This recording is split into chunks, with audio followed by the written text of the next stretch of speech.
I just wanted to confirm this. Are you alive, Gene? Maybe.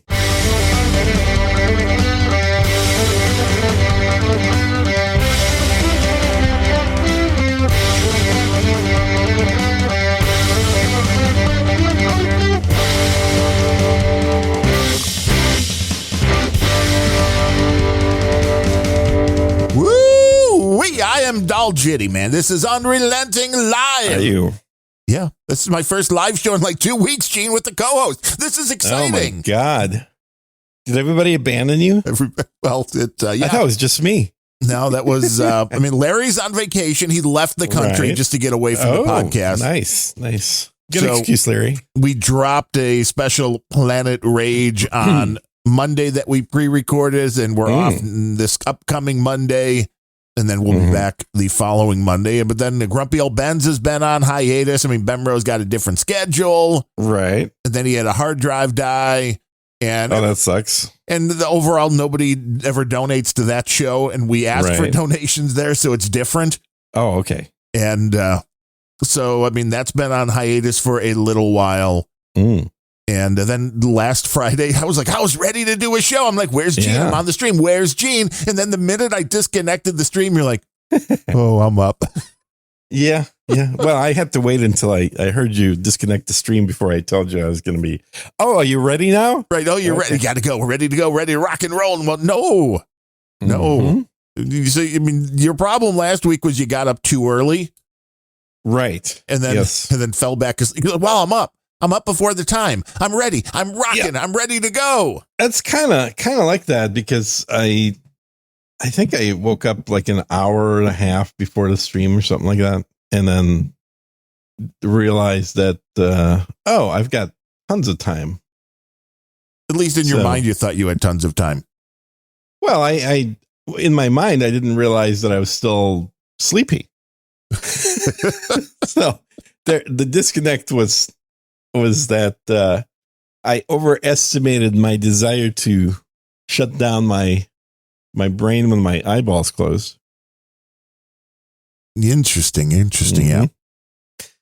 But yeah, it was it's kind of weird because normally I have the alarm go off like a half hour before our show. So that way, whether I'm awake or not, I was like, oh, show's in half an hour. Right. You got plenty of time. And I woke up early enough last time that I actually turned off the alarm. That was a mistake. Right. Yeah. You don't want to do that. You're like, well, no, because thinking like, oh, well, I'm already up. All right. So Siri turned the alarm off. And that I should have let it keep going like normal. That way you'd been like, okay, I would have had to turn it off if it would have gone off. Oh, wow. I would have woken up again and said, oh, shit, I must have fallen asleep after I thought I was awake. And you would have been surprised and that you would have been ready to do the show instead. Oh, okay. Yeah. You screwed everybody out of a quality episode. This is episode the good news is that it only required an additional 20 minutes for me to nap before I woke up with no alarm. And being the fact that the last episode was entitled Gene Loses Memory, now he can't even stay awake. I mean, you are falling apart, man. I know. Well, what's your plan B, man? Seems like everyone's abandoning you, so... retire and just do more things that aren't podcasting. You should think about maybe doing a show with Adam or something when all the rest of us are gone. When everybody else leaves, finally be like, okay, Adam, we need to do a show. It's time, Adam.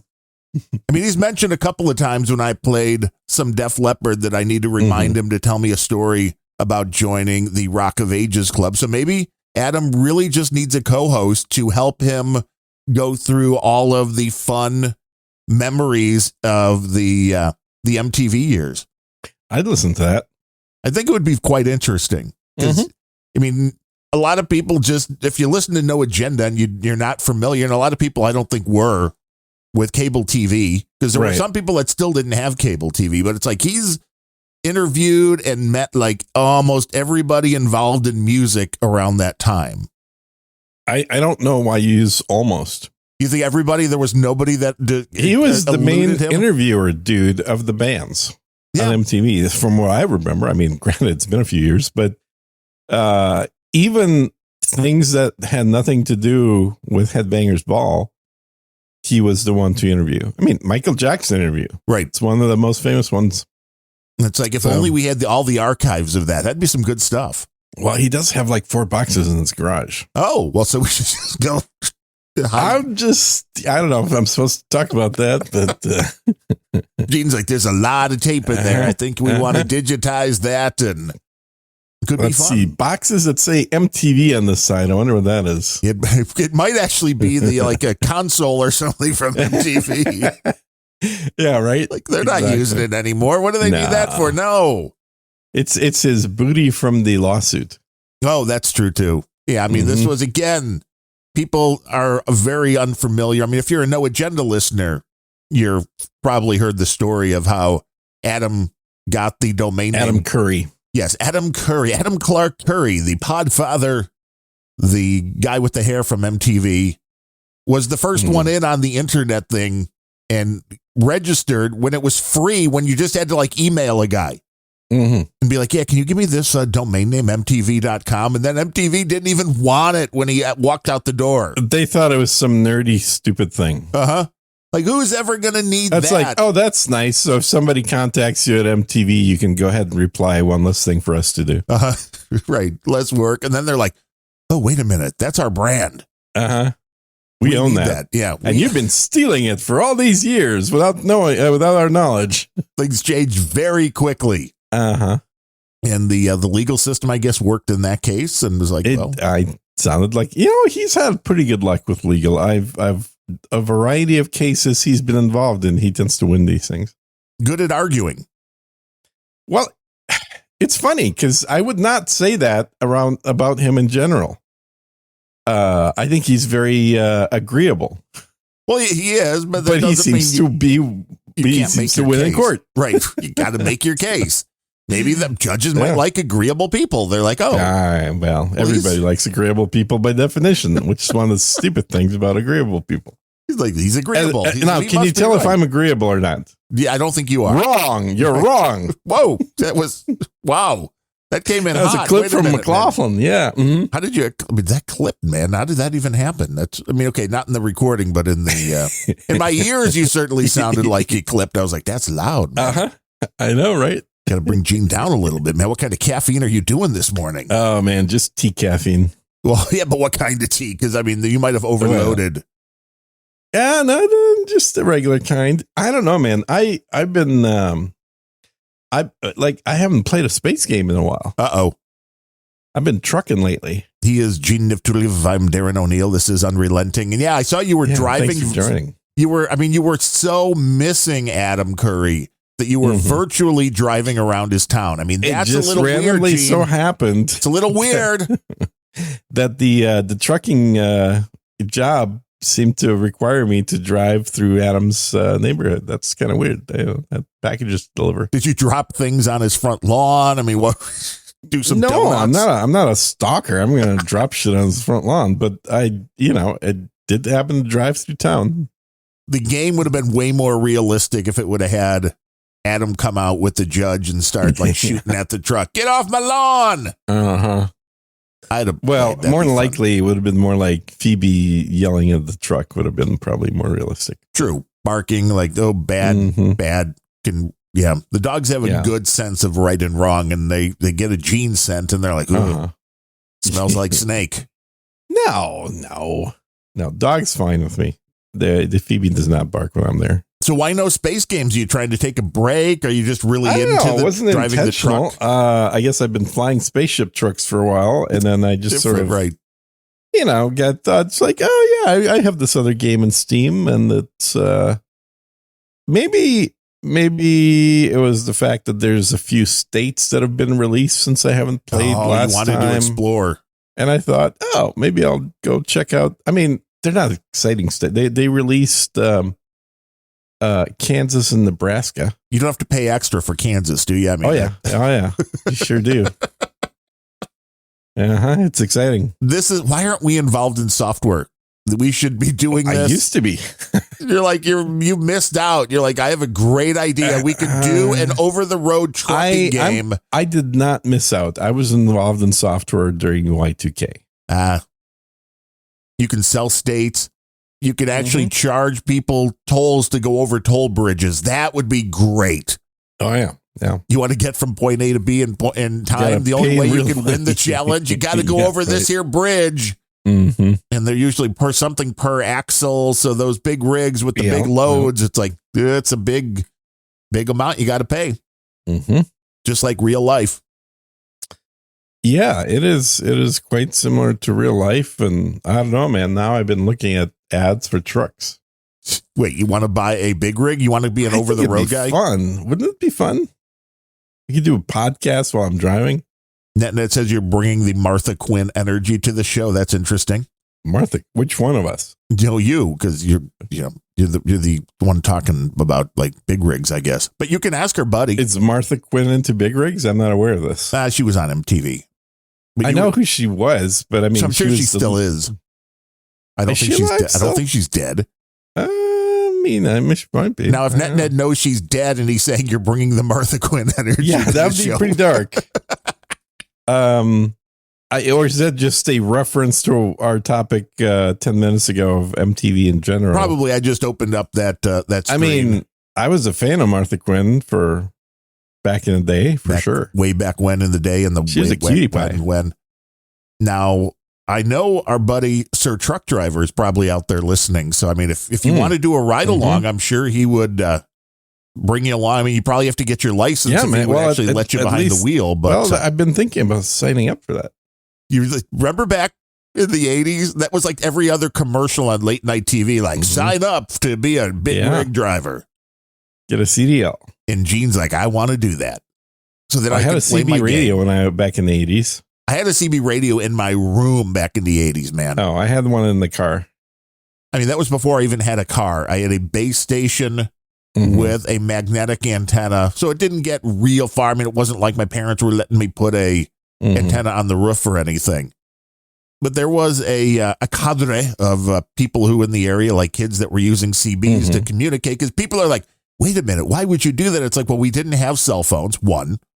Two, there was usually only one landline in your house, and that was possibly somebody else being used, or your parents are like, get off the fucking phone. So a CB kind of cleared that up. Quit with those bulletin boards, damn it. Well, that's true, too. That was the other thing once the computer started taking up a line. I mean, that was a big deal when I got my own phone line when I was like, 15 or whatever it was. Yep. Like, well, now I can connect to the BBS with my TRS-80 color computer. I remember my dad was paying for the second line, which I was using for the computer. And then I realized that like all these add-on things were reasonably priced. They weren't particularly expensive. So I get like 3-way calling, caller ID, and then what else was there? I think there was all the new features that they came out with. Yeah, all the new features that they were selling. And so I was like, more money. Oh, I'll go ahead and order those and I'll just pay the difference. And then my dad's like, whoa. If you got the money to pay useless features, why don't you pay for the whole damn line? And I was, that's when I realized that, oh shit, no. Like, yeah, that's not how that works then, I guess. See, Brooklyn said Gene was privileged. Ned was saying when you were clipping, that was the Martha Quinn energy. He's like, I see Gene otherwise as more of a Nina Blackwood kind of guy. No, definitely Martha Quinn. See, but he's evolved in his later years. Now he likes the more. I was never into Nina Blackwood, man. He likes those gamer chicks that are a little more goth. I mean, he wants them to start really unhappy goth. so that way they don't change once they start going out with him. Nah, I just like spinners. How you doing, everybody? Welcome to Unrelenting. See what you missed last week? Yeah, see, it was a very serious podcast. Haven't done a live show in a while. We talk about serious things here. Very serious. We look into the mental health of politicians. We talk about the finest space games. We talk about the Taylor Swift tour at length. And, I saw the weirdest thing with Taylor Swift. I saw a little clip of her talking in a Minnesota accent. Ooh. Yeah. I have no idea where it was from, it looked pretty old. I'm going to guess probably at least a decade old. But she was doing a bit, I would assume.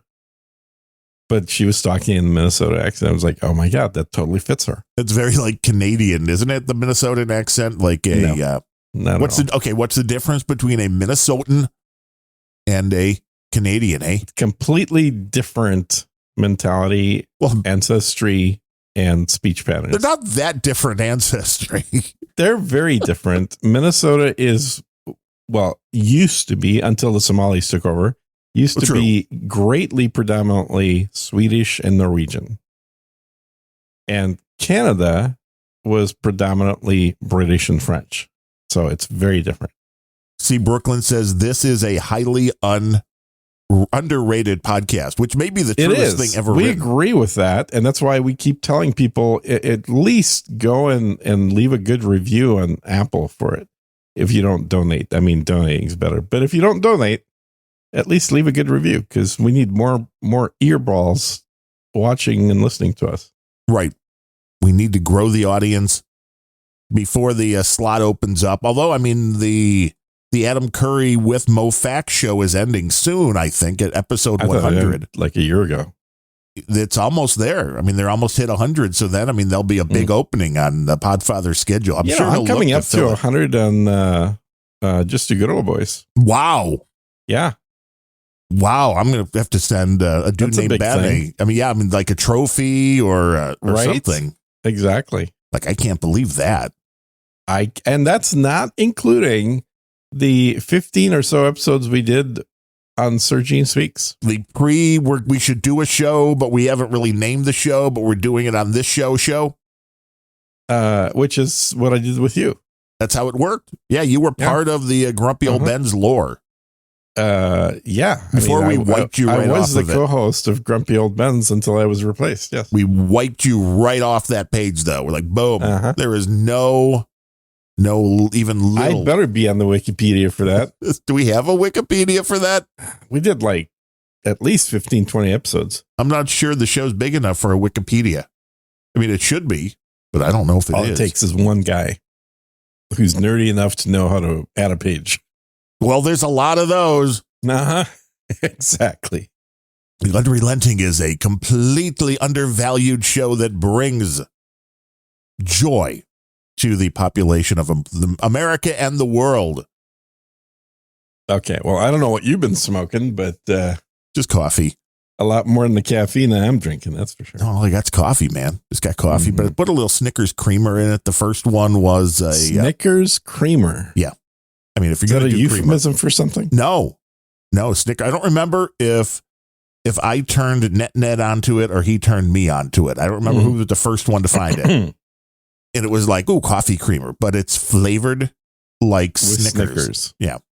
That's insane. So I like a nice dark roast, and then you add a little Snickers creamer, just a little to cut it. But it's really decadent when you make the McCafe. And they only have this, I guess, around St. Patrick's Day, so I have to stock up next year. They have the McCafe little K-Cups, for the Keurig machines of Irish mocha. And I'm sure it's filled with horrible chemicals. Is it minty? A little bit. There's a little bit of mint, a little bit of mocha. Yeah. So, I mean, that's the base coming right out of the K-Cup. Then you add a little Snickers creamer and boom. It's all just plastic and chemicals. True. And you know what else you can do with the Snickers creamer? You want to make some really good French toast. You put the eggs, you crack them, you put them in a bowl, you put a little bit of salt in, and then before you do the beating, you pour some Snickers creamer into the eggs. And then that way. And by eggs, you mean the thing you get in the box?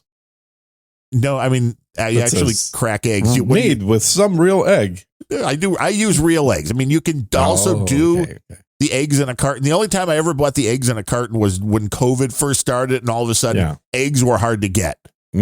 Yes. And these last longer. The eggs in the carton last longer. Regular eggs last quite a while, though. They last over a month. I mean, yeah. But I think the expiration date on eggs in the carton is quite a bit longer. It could be like years.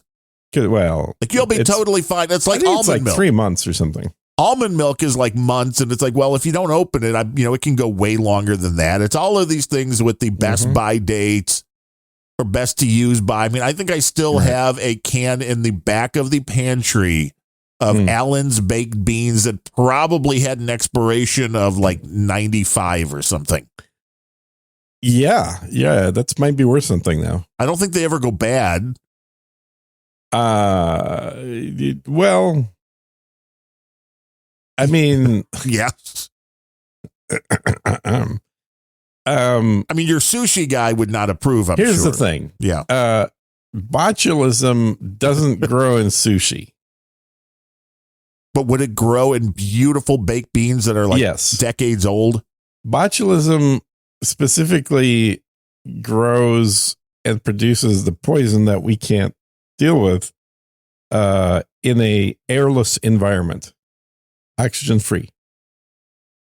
So no raw foods should have botulism on them, but foods that are packaged absolutely could. In a can, starved from oxygen. Yeah. That's why it's actually it's better to eat things that are just, sitting in oxygen than that. Very weird. Yeah. Well, if there's no botulism, I forget the name of the actual bacteria in there, then obviously there isn't going to be any in the can either.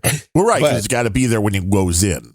Yeah, but if there is some in there, then by the time you open it, kept in the can for a long time will actually help it create the poison. So this could be the most deadly substance on the face of the earth right now. It could wipe out all of humanity. One can of now. See, you're like, that'd be awesome. There's a novel I want to write. How one can of beans took down the world. Uh-huh. I keep saying it. Now that all of these writing tools are so yeah, you should just have one of those things. Hey, write me a novel about this topic. Uh-huh. Make it in the style of blah blah. Uh-huh. So I don't think it's quite up to doing that, but I think it's up to giving you first draft quality text. Here's the symptoms for botulism. Okay. It begins with a weakness and blurred vision. Well, hell, I've got both of those. Been having that for years. And having trouble speaking. Huh? May then be followed by weakness of the chest muscles. Uh-huh. What do you mean? Swelling of the abdomen. Oh, dude. This is bad. This doesn't describe anybody. This is everybody listening to the show right now. Warfing down a powder pounded with cheese. Yes. It's the spores for botulism are extremely common in soil and water.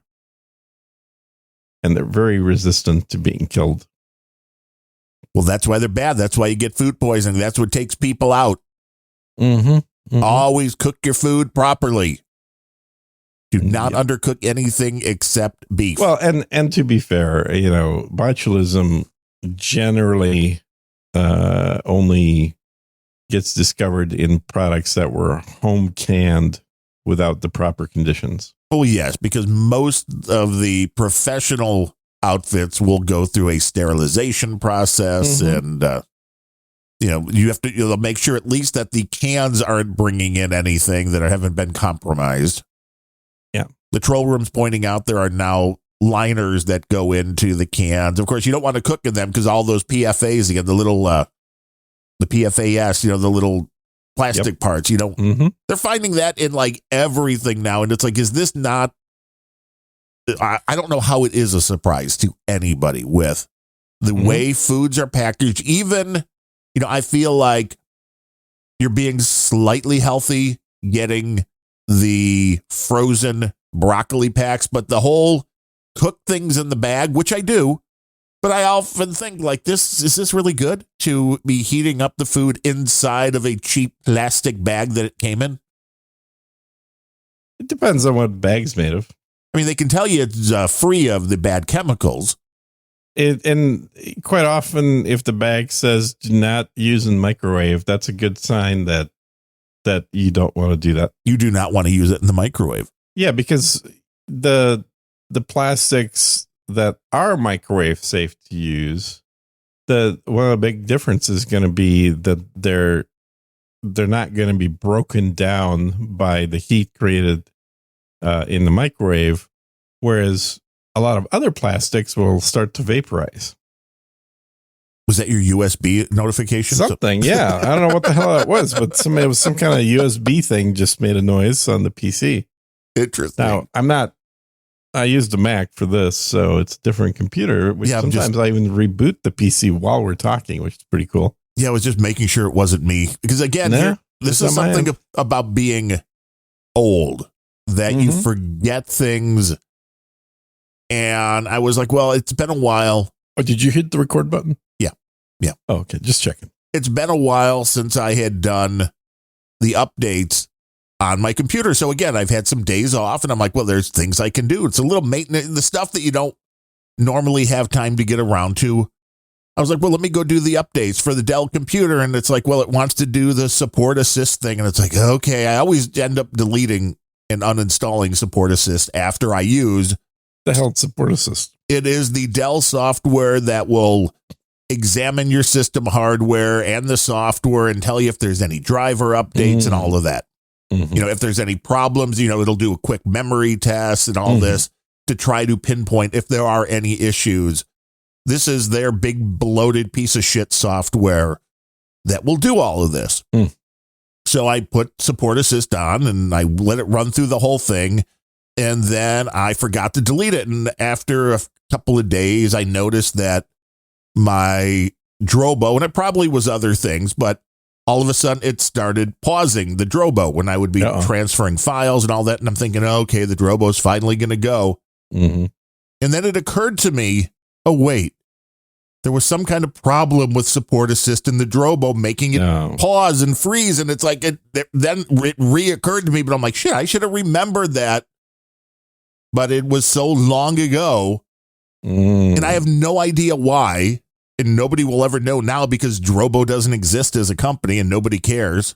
But for whatever reason, the support assist software, if it's installed every now and then, the Drobo will just freeze up, and you can really notice it when you've got your music files on your Drobo because you're just banging along, you're having some fun, and then what the hell?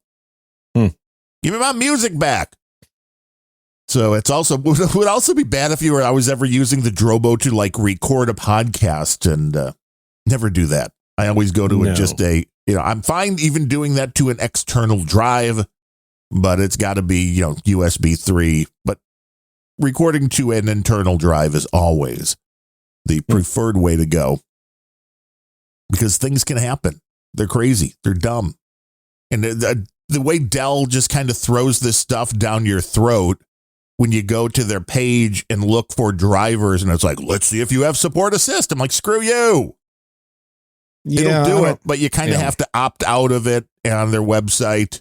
This is the main reason that I'm paying for Adobe and not installing it. Because you don't want to deal with all the Adobe updates. Crap. No, it just installs shit that runs 24/7. Yes. For no reason. Like, I just want the software for when I use it. I don't want Adobe sitting and running and taking up resources in my computer all the fucking time. But it installs like 5 or 6 different things that are running all the time. It's like, Adobe anti-piracy protection software. Oh, we're going to have to run that on your computer. No, you don't. Yeah, they are very concerned about you pirating their software. Let's see, my app's running. Of course, I've got Adobe Audition running, but that's only because you're using that. It's fine. Recording the show, and that's currently using 14% of the CPU and about 500 meg of memory. That's not much. They are not when I've got 64 gigs of memory in the thing. The more memory, the better. But yeah, it is kind of a high percentage, although it's recording 3 channels at once. So I guess 13% of the CPU. That's still shouldn't be that high. The OBS Studio is only using like 1% to send this out to X. That's surprisingly low. The Microsoft Edge, which is just sitting there waiting for any boost, ads. like 2%. Microsoft Edge just sitting there. Yeah. 2%. Well, that's actually not bad. I'm pretty sure my Edge is using more than that, and I'm not doing anything on it right now. Let me do a quick check. This show is all about exciting things like checking CPU utilization in real time. Check that CPU test. Go to the task manager, everybody, and see what's going on. Yeah, Chrome is horrible too. But here's what the Adobe is: Acrobat collaboration service. Yeah, it's all that kind of crap that I hate. And it's the Acrobat update, Adobe content synchronizer. Okay, Adobe crash processor. But really, there's not. I thought there would be more than that. I think you're missing one or two, but yeah. And they're all sitting there. And the nice thing is, all the Adobe. Oh, there's a crash processor. They're all sitting there. I've got them sorted by name. That's the one that decides when it's going to crash your computer. Yes. They're all sitting there at 0%, except for the content synchronizer, which is going between 0 and 0.1. That is.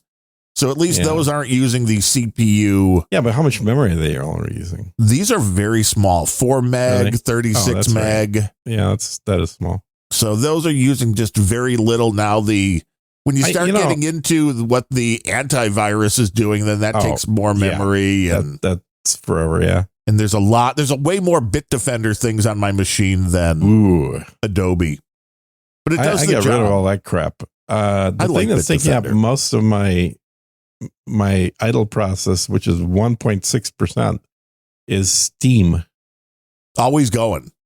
Yeah, that's always running. And then the second one is at 0.7%. Is AMD host application, which is basically I just have the thing running for telling me what my frame rate is. What is your frame rate, Gene? Well, it depends on what I'm running. Are you currently driving a big rig down the streets of Tejas? And do you have like the whole, I know you've got the wheel. So you have a whole wheel and pedals. Do you have a shifter too with your wheel? I do, but I'm not using that right now. I mean, when you play. Yeah, I'm not using that right now. It's not plugged in. No, I just I actually kind of prefer to use the joystick, like a regular joystick, for the shifter. You like old school. Yeah, because all the trucks come with automatics these days. You're like, how easy. This isn't even fun. Where's my shift and where's my clutch? No, it's way more fun with an automatic. I guarantee you that. Well, this is why it was interesting when NASCAR, with their latest evolution, their latest version of their stock car, used the sequential shifters rather than the old H. Yeah. I'm sure this took these drivers a long time to get used to. It's like, what, I just got to pull it and just keep pulling it in the same direction. That doesn't make any sense. Yeah. So that's what I'm doing on the joystick. So either I'm running automatic or I'm pulling it all like nonstop. Got to pull it, man. Or I'm doing sequential. I don't like. Is this a multiplayer game? Is there a facet to that? It is, yeah. So now let me just ask this. If you and like 50 friends in the troll room all wanted to have a convoy. Yeah, we could do that. You could like take over this. So you could do like protests. Could you like block the highways and and fuck around? You could. It does have a convoy mode built in, and it has kind of a CB simulator. Well, that's even better. Gene would just be sitting there with a KFC bucket in one hand, the shifter in the other, trying to steer with his knee. Like, hey there, big buddies. How you doing? I'm going to get you on the flip flop. Like a episode of South Park. Could be. We could write an episode of South Park. Oh, dude, that shit writes itself. See, Brooklyn is suggesting an unrelenting game night with Gene. That wouldn't be a bad idea. Yeah, like 7 days a week. Yeah, totally. By a game night, you mean? I mean, every night, all night. I broadcast my truck driving 2 nights in a row on X, and there's only like 12 people that tuned in. But they want to play. They don't want to just tune in. They want to be in the game with you. That's the first thing you do is you reply, say, oh, hey, are you playing right now? Well, yes, I am. Oh, well, what's your game name on Steam so I can join up? Oh, here you go. Ooh. So it's like, I'm all for that, but people actually have to make an effort to reach out and talk to me. And the easiest way to do that is through X. So just go to Sir Gene TX on X. Yeah, at Sir Gene TX on X. And you will get... And send me a message. I don't care if it's a direct message or a public message or whatever. If someone wants to go and do whether it's Convoy and American Truck Sim or a variety of other multiplayer games that I have, which I probably have most of them. You are being invited to slide into Gene's DMs. Just no dick pics. Yeah, no dick pics. But yeah, if you want to do some gaming and I've got the game, I'm happy to do that because, it's usually fun to do that. Well, it depends how good the people are, I suppose, too, but to some extent. But stuff like American Truck Sim or Euro Truck Sim, like that, there's very little skill level required there because it's as easy as you want it to be or as complicated as you want it to be. Is Gene's screen name when trucking Rubber Gene? Rubber Gene, yes. Now, can you like wreck somebody else? So now if you're playing in this game and a truck decides they want to like clip your loads, you jackknife. Yeah. Is this something that happens a lot in the game? Is this well, not if people know what they're doing. Is this like a side hustle where I will say I've been very good lately in doing I've gotten, I don't know if it's age related or not, because it does seem like I do much better at this game now than I used to when the game came out like 7 years ago. You might just be calmer. Yeah, maybe. Maybe less employed than I was. Right. You get a lot more time to practice. Yeah, maybe that's what it is. But it kind of felt like I have this memory of constantly getting into car accidents and getting tickets from the cops all the time and stuff. And now I'm like, I'll run a load from Austin, Texas, up to Bozeman, Montana, and it'll be perfect. And how long does this take? That's about 2.5 days. Wow. This is dedication to a game. Well, in game days, not actual days. Well, how long is that in actual days? Like 15 minutes?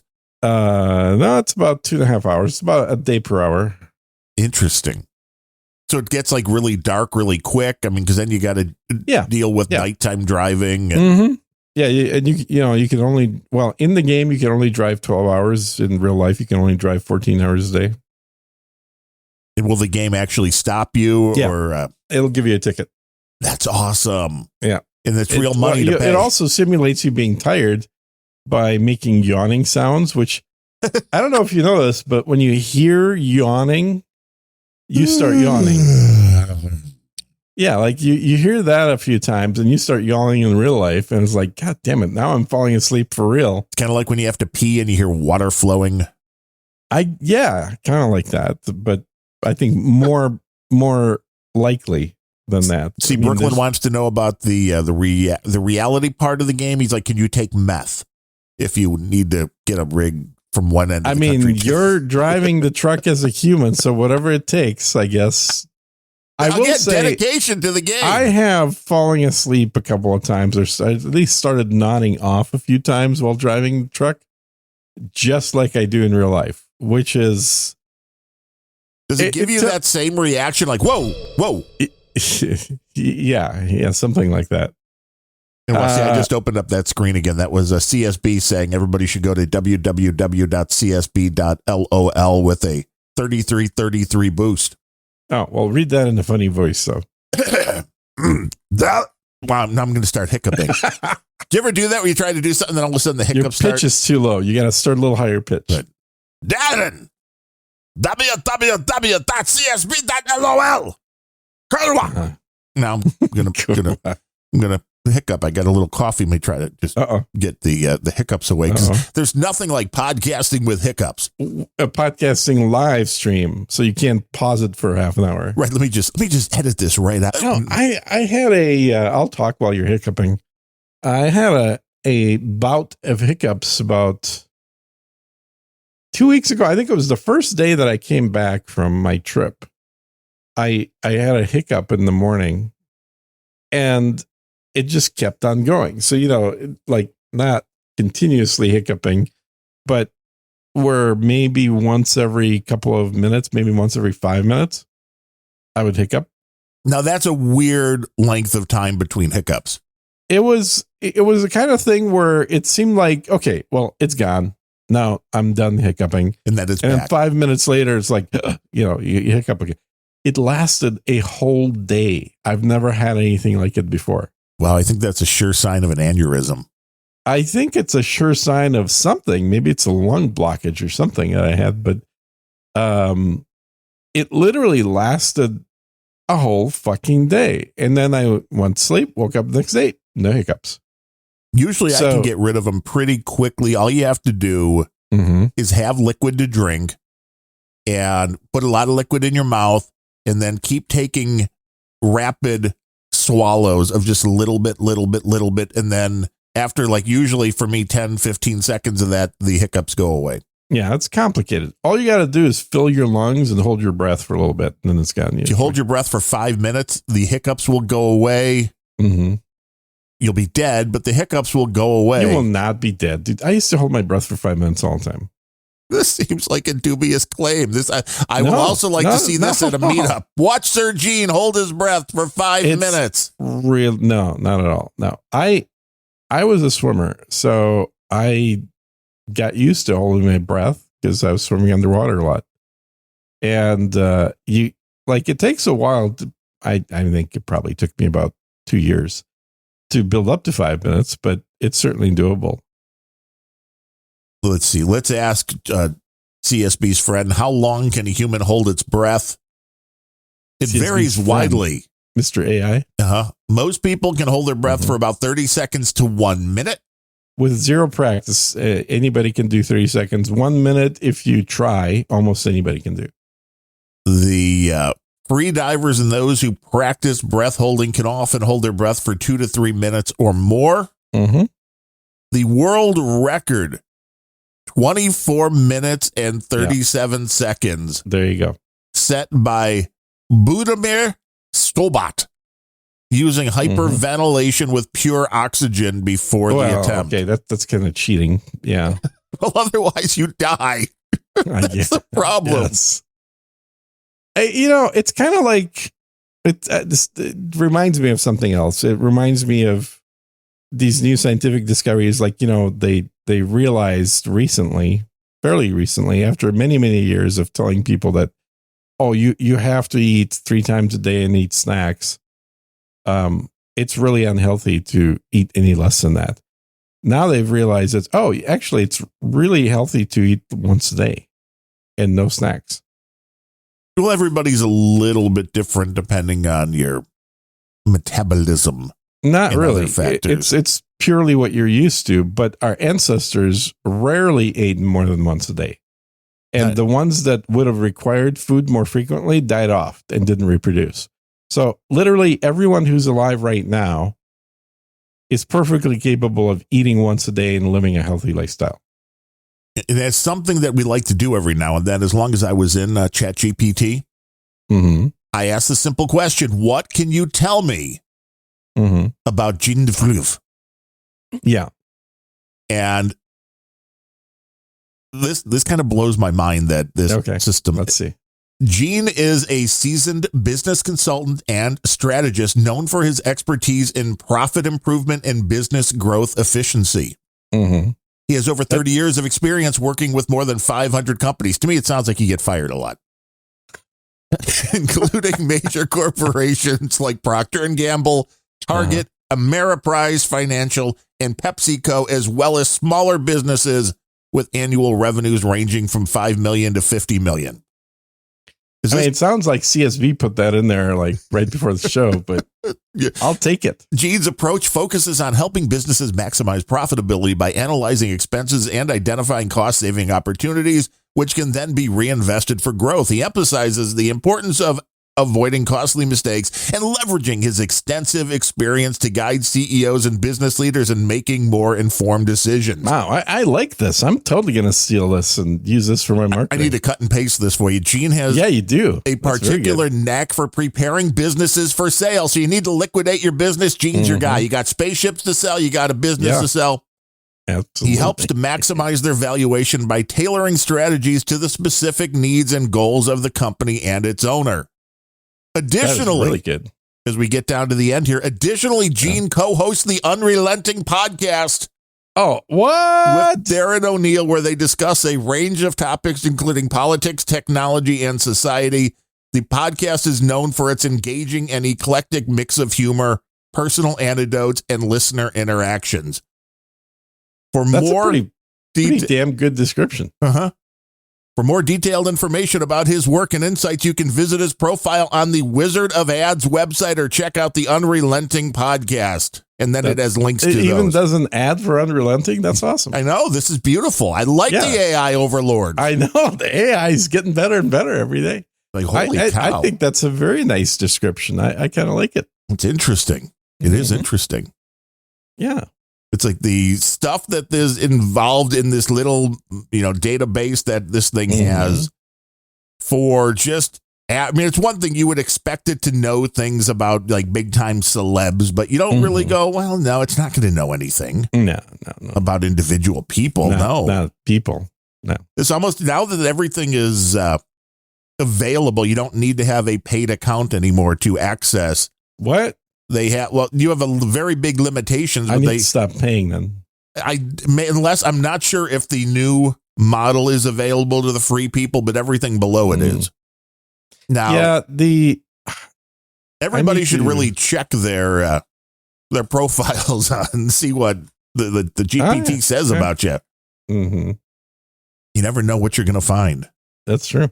I don't know if I even want to put my name in. That's you may find out things you don't want to hear on there. I know. It's like, what do you mean? Well known for stealing music.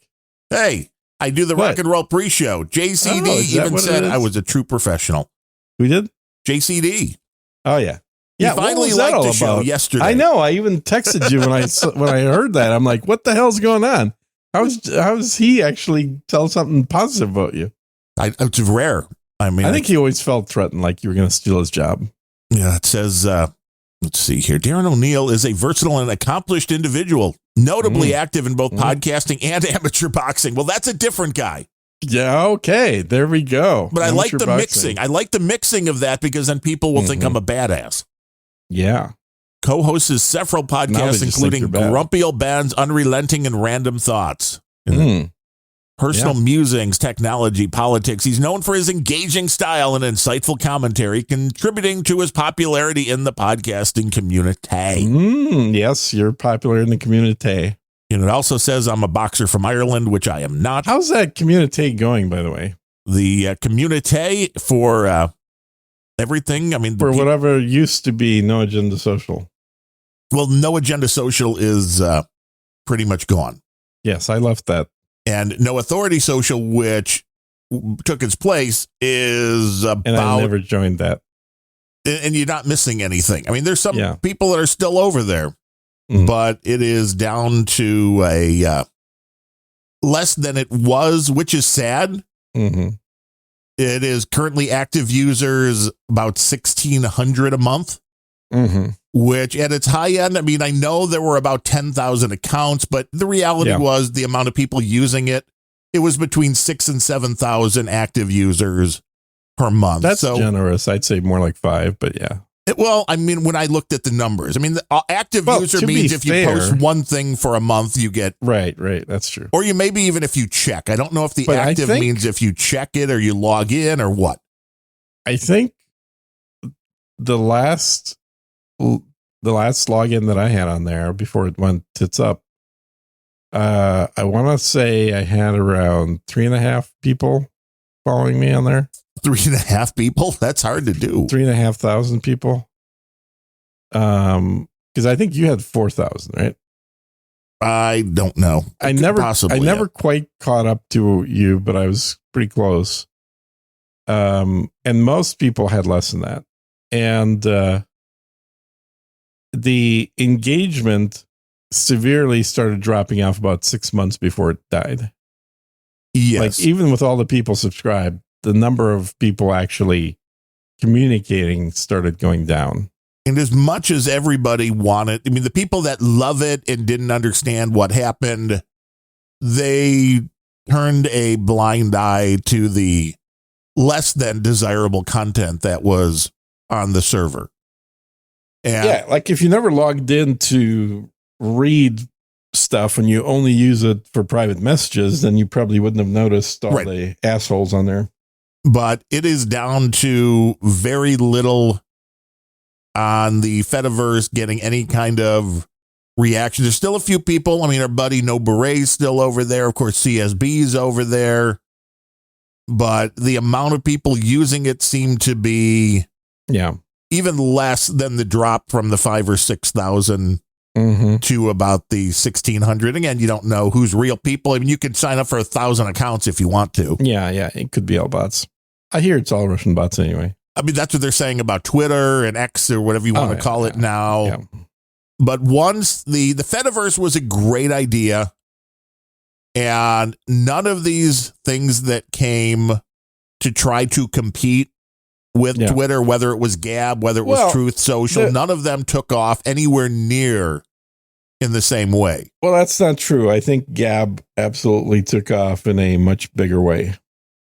But they're still nowhere near what Twitter is or was. Oh, no, not Twitter. But as far as Fediverse. Oh, the Fediverse, that Gab was one of the more biggest popular thing on the Fediverse. But I think once people realize that is your second choice, it's like, I can go reach 100,000 people on Twitter, or I can reach 1,000 people on Gab or the Fediverse. Yeah. You don't put as much time. It's or like nice. 10 million on TikTok. Yes. Well, which is absolutely insane. Mm-hmm. But I mean, that's only if you're a young female who's willing to dance around in very little clothing. Or a male who can follow instructions on using AI. Really? You can do that? I mean, I sent you a thing that says how to create your own avatar to make millions.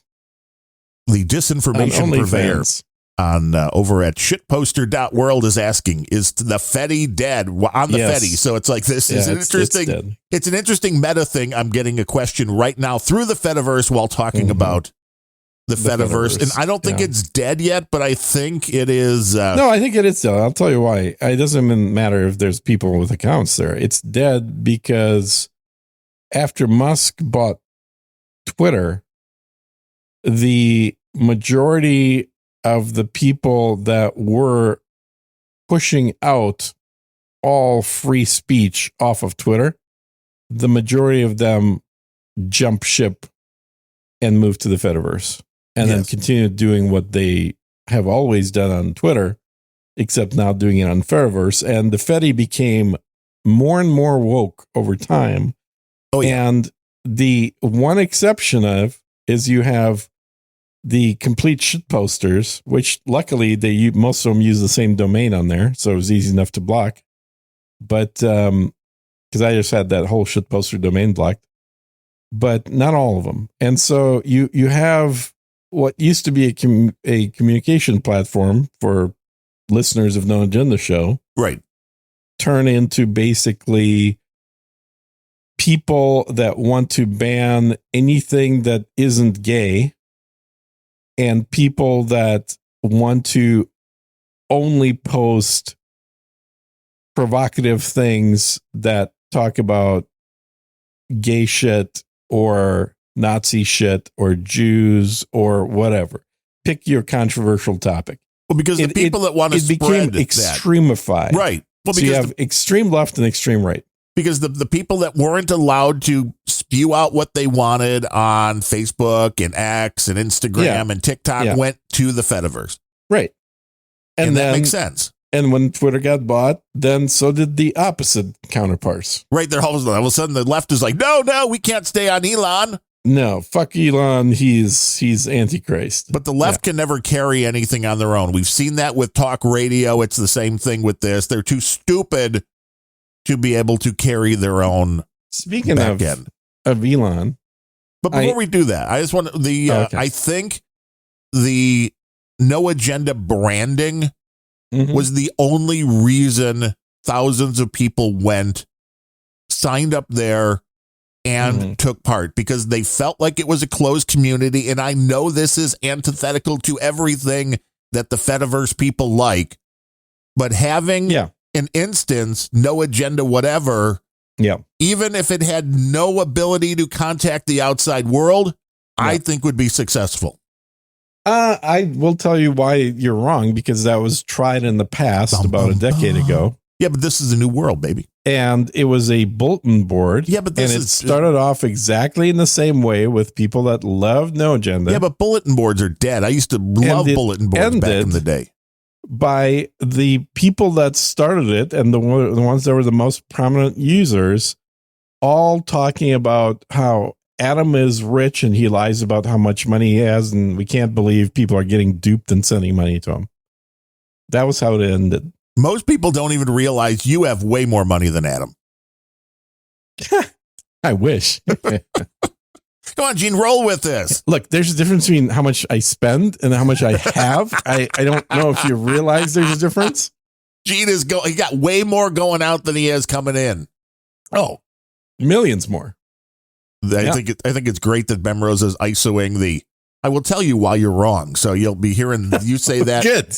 a lot of times. And let's see. I have a sign on my desk that says, I'm not arguing with you. I'm just explaining why you're wrong. The disinformation purveyor says, in regards to you having the whole domain blocked, many such cases, but it's weird to complain that the Fedi sucks when you block the best domains. And he said, this is for Gene because apparently he's blocked me. Who said that? The disinformation purveyor, who is that guy over there at shitposter.world. Oh, it's shitposter? Yeah. Yeah, that whole domain just was horrible. God awful. But the bulletin boards, people dropped that. That used to be back in the day. I mean, I love the bulletin boards because people had a little bit more of an attention span back then. And you could go in, and there are still bulletin boards that exist. Yeah, it's called Reddit. Reddit still exists. Right. Reddit exists, and there Speaking are bulletin boards. Yeah. But where this really works is where people are. There's still forums. What's it? Steve Hoffman, which is a producer, music guy, has forums where people get really deep into the weeds about the way albums were recorded and all of this. And you can still have a bulletin board where people post more than a line or two. Yeah. And then jump out. But the mentality for people now seems to be very much in the Twitter short message back and forth. And I still think you can get a community. Well, not Reddit. But then again, a lot of people have jumped off of Reddit, including the fabulous Ryan Bemrose, because of the problems with, CSP advertising again. 3333. But this time he wants you to go to www.singularity.express. He says, curva. And we say curva.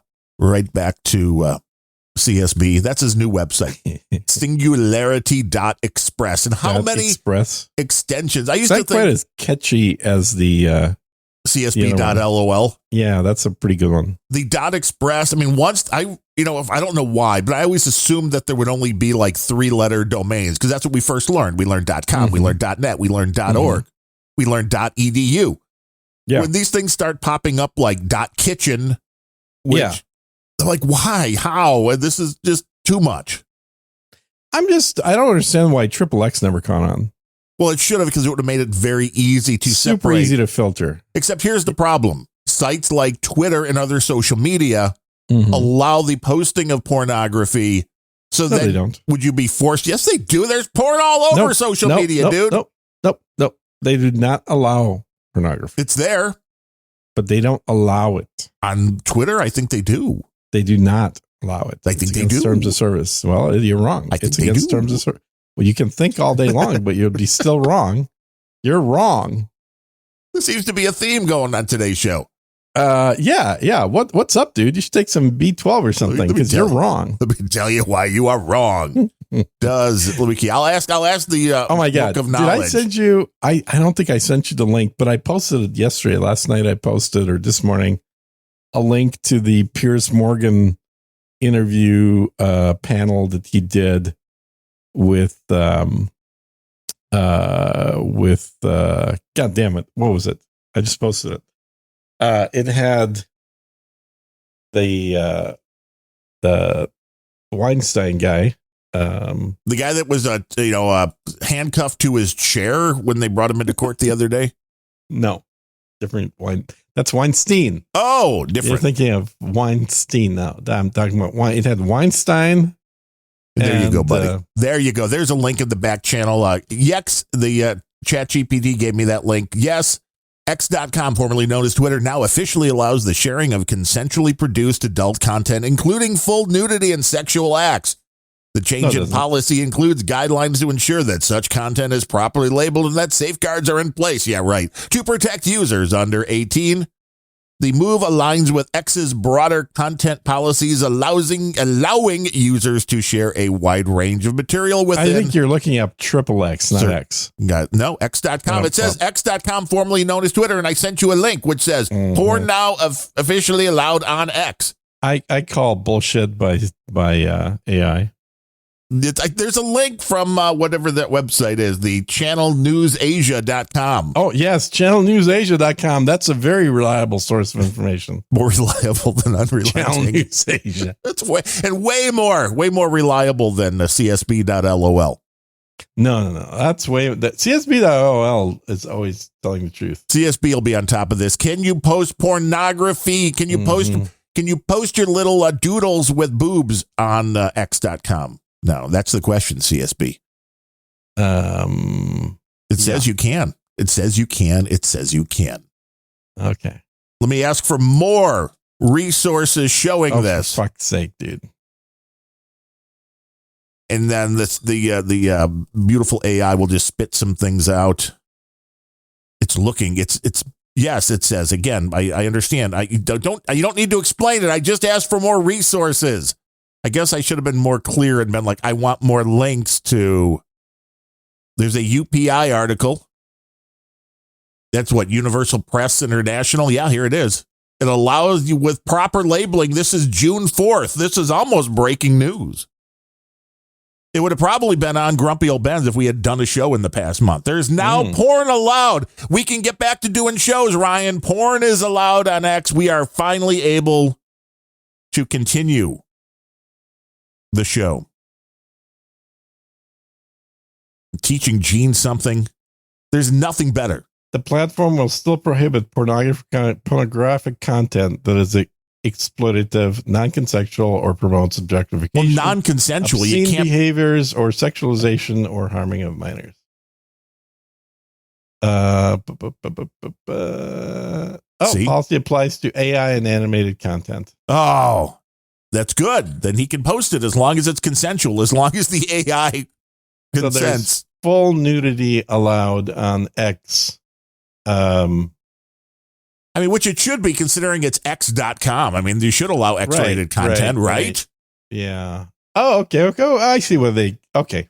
Yes. So it is allowed apparently in the loose sense because it's only shown to people that have paid for X and proven they're over 18. That makes sense. But the disinformation purveyor also sent me the actual link to the X policy. So thank you. This is the beauty of doing a live show is you get the resources. Well, or you could just, Google and find your own link to the X policy. No, it's way easier to have people just provide. Yeah. Here's the difference. You trust people. I don't. Hey, they're giving you good resources to look at. Who do you trust more? You just go to help.x.com and type in porn. Do you trust more the information coming from shitposter.world or from ChatGPT? That's the current question of the world. They're equivalent. They're absolutely equivalent. You should trust neither. And as long as we are thanking people for helping out, we did have a few people that sent in donations. I was ready for last week. We had donations, and then Gene fell asleep, and we missed being able to thank the folks that came in, including our buddy Weenie Wawa. Oh, yeah? came in with his monthly $10.80. He's all in on Unrelenting. Darian Rundle came in with $5.65, and he says, I lived that same Amazon story with computer parts. They suck. I try not to use them now. Which I was right in the last show you were talking about returning your laptop, and then it was like, oh, we're going to have a refurbished one available very soon. Okay, so update to that story since we didn't do a show last time. Laptop update. I did get my refurbished laptop of the exact same model that arrived, interestingly, exactly one day after I got credited back money for the refund and return of the old one. It was not the same one, however, because all the keys were functional on it. I think you did mention that in the last show. We had that on the show where you talked about it. That's crazy. It was a different person returning the exact same machine, apparently. I just found the timing to be very interesting because the refurb didn't pop up until an hour or two after I had clicked the button to return the previous laptop. And the shipping date got moved around literally until I returned my old laptop. I wonder how many people are returning at any given time and one item that's on Amazon. Tons and tons, maybe hundreds. Which is, it's almost interesting. Usually those things just get thrown right back out, but I understand on the higher grade stuff why they don't. I mean, I'm happy with the deal I got in the end because honestly, the fact that that laptop did have a couple of keys where the backlighting didn't work saved me $500 because that was how much I ended up paying less than that for the refurb. Now, I didn't have the refurb with me on my trip, which was the whole point of buying this in the first place. So in a sense, I missed the main reason I wanted to buy it.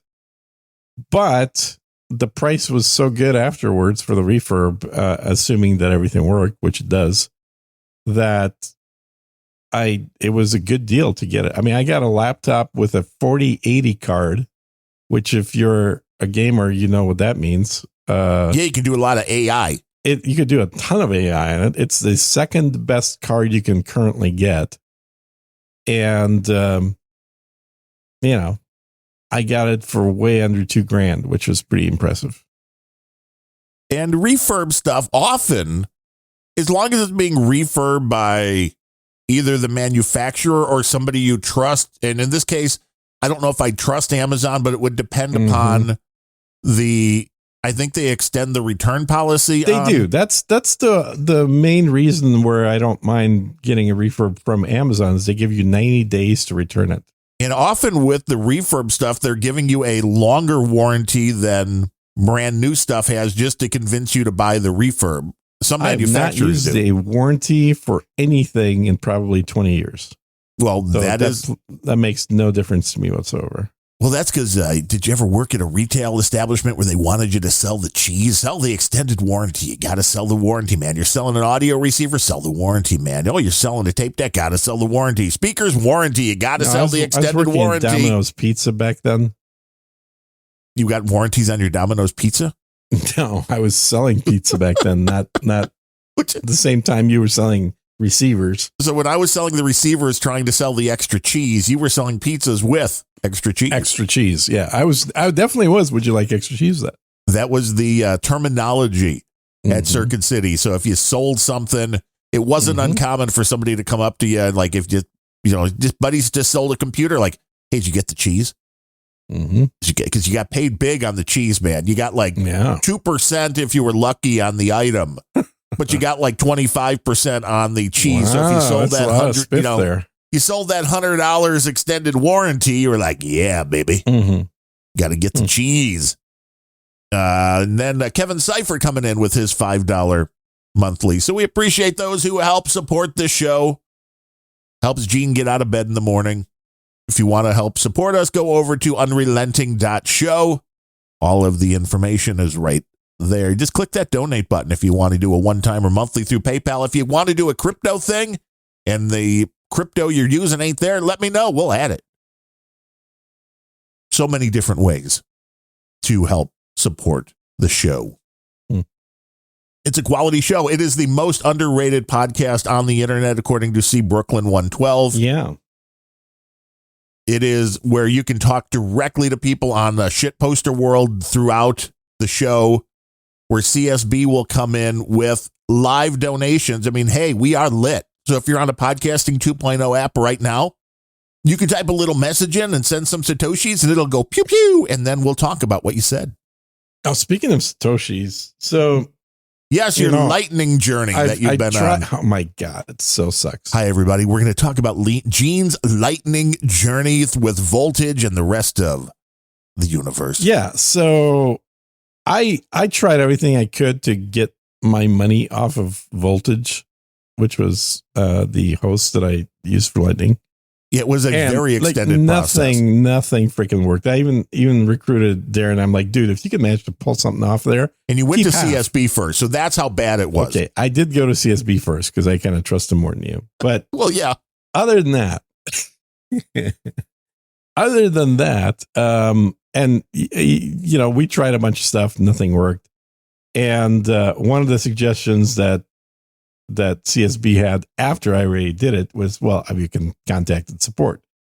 I have. So finally support replied back and they discovered that I was running on a no longer supported version of their platform, but they were still charging me money for it.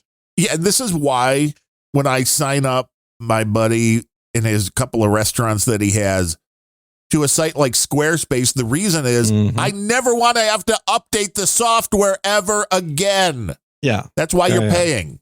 Well, no, it's their platform. Like they had an option. They had a package that you could pick that I had, which worked perfectly fine until they stopped selling it back in March. And so I never got moved off this package, except that they no longer support it. And they no longer, so basically they shut my account down, but kept charging me money. For your convenience. For my convenience. And so he said, oh, well, all you got to do is just select one of the new packages. Okay, those are more expensive, but okay, I'm just trying to get money off of here. So I did that.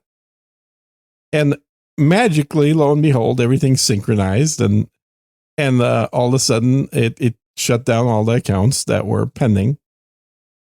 And I had money in there and I was like, yay, it worked. And I replied to support, but I said, but hang on, let me just make sure I can actually pull money out of here before we close the ticket. And see, that was forethought. Right. Because you're like, I want to, the reason I'm one going of the things that instantly happened is it took all my money and it split it up into several new channels. Yes, it was automatically opened. It was playing channel whack-a-mole. Yeah. And I'm like, Darren, are you fucking with this? Because I gave you access. And Darren's like, nope. I wish I was, but no. I would have if I would have thought of it. What the hell? Why? And so I'll just go ahead and close these channels. And boom, like I closed 6 more channels open up. And it's using my money.